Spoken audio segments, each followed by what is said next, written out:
Hello and welcome back to Tiny Whoop Big Range. This time around we're sending out a Beta FPV Meteor75 Pro. This one I've put a Caddx Ascent Lite VTX into it, which means we have 100 milliwatts of digital video power. Previous attempts with this quad I got it to around 750-800 meters, but that was on less than ideal conditions.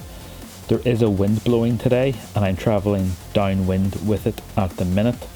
I don't normally like doing that, but I know that on the return leg when I'm heading into the wind, if anything goes wrong, I can go and easily retrieve it, as I know all of these fields in this area very well.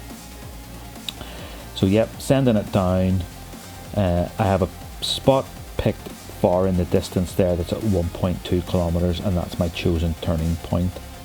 And we know that the VTX from the previous Meteor75 flight is capable of going at least 1.5 kilometers. So this time around the issue isn't going to be the video transmission system, it's going to be whether the quad is efficient with the battery.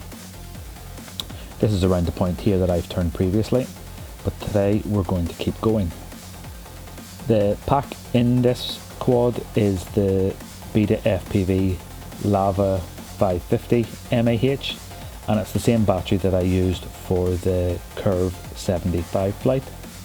The difference between the Curve and this quad is that the Curve is a true 75mm whoop, where this one is slightly larger, 81mm I believe, and this has tri-blade props, so it's slightly less efficient than what the Curve.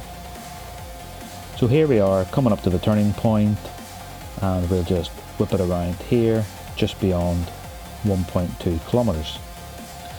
And now we're heading back into the wind, back to where we took off.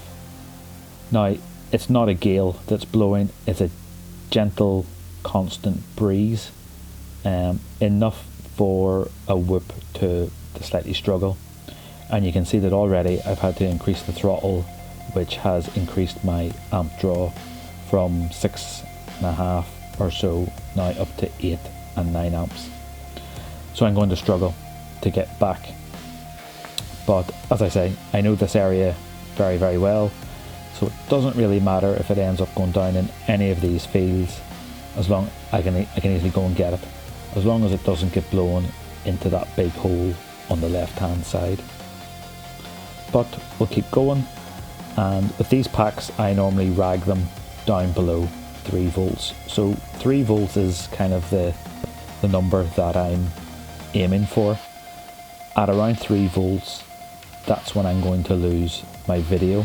The quad will still fly, but I won't be able to see where I'm going, as the lowest voltage spec for the Ascent is 3 volts.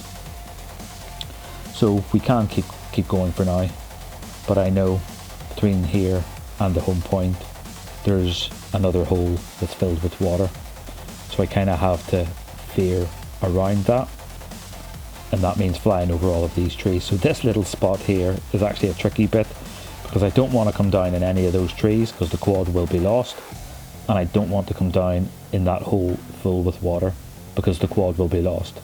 So I've just got a little spot here that I need to thread through, and I'm approaching that magic number of 3 volts. But we're through, so anything that happens now, it doesn't matter, because I can just walk and pick up the quad. So we keep going. And here we are, we're below 3 volts, so at any minute now I'm going to lose my video. And it happens in 3, 2, 1 and a bit. Yeah, there we go. Lost the video, so I kind of just disarmed. And when I pasted out, it was 50 meters from where I took off from. So if I didn't have to deviate around the trees, or if there hadn't been a breeze, I think I would have made it home. So I'm going to call that a successful flight. Until the next one.